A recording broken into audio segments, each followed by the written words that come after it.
My name is Darryl Kwao. The cedi might have recorded one of its strongest recoveries in a day. It's appreciated marginally by 12 pesos against the dollar, selling at around 5 pesos, 5 cedis rather, 8 pesos this morning. George Yafe has more. The development on the currency market could be described as interesting. This is because of the swings witnessed in terms of the cedi's performance. The local currency appreciated from 5 Ghana cedis 23 pesos to 5 Ghana cedis 8 pesos yesterday in terms of the real rates offered by some of the major commercial banks to businesses. According to the currency traders in some of the major commercial banks, this was influenced by some marginal improvement in dollar supply on the market. This could be described as good only if it is sustained in the coming days, according to some of these firms. Some businesses have also maintained that even though these marginal gains are good, they are not comfortable with the daily blips, insisting everything must be done to firmly hold the local currency, with some even pushing for a fixed exchange rate regime, which the Bank of Ghana has rejected.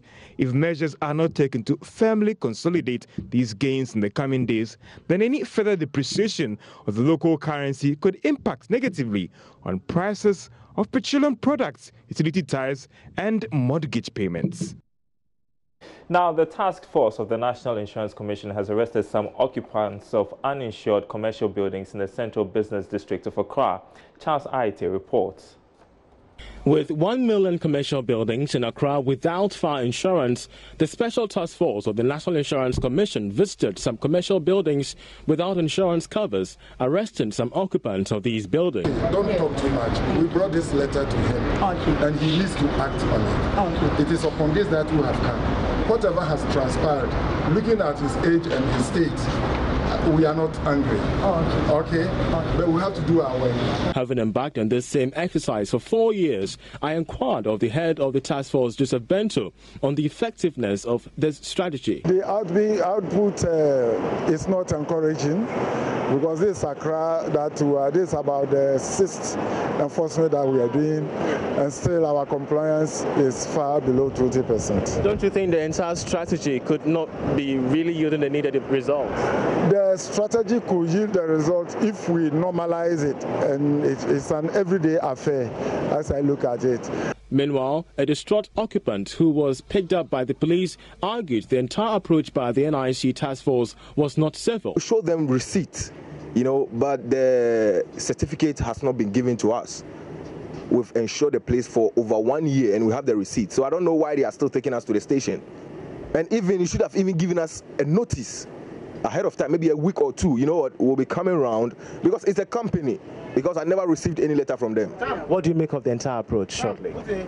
Oh, I think this is a bit harsh, because I have to be in my office right now. I have to work, and I'm here wasting my time. Sections 183 and 184 of the Insurance Act 724 make it compulsory for private commercial buildings, including those under construction, to be insured.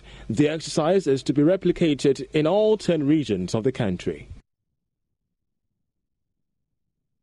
Elsewhere, U.S. President Donald Trump has said he could extend the 1st of March deadline to reach a trade deal with China if they are making good progress. Chinese and U.S. officials will hold high-level talks this week aimed at halting their damaging trade war. U.S. officials previously said the 1st of March was a hard deadline for achieving a deal to avert further tariffs. Both countries have imposed duties on billions of dollars worth of one another's goods. Deputy-level talks began this week in Beijing. High-level discussions led by U.S. Treasury Secretary Steven Mnuchin and Chinese Vice Premier Liu He are due to begin on Thursday, as both sides rush to make progress before the 1st March deadline.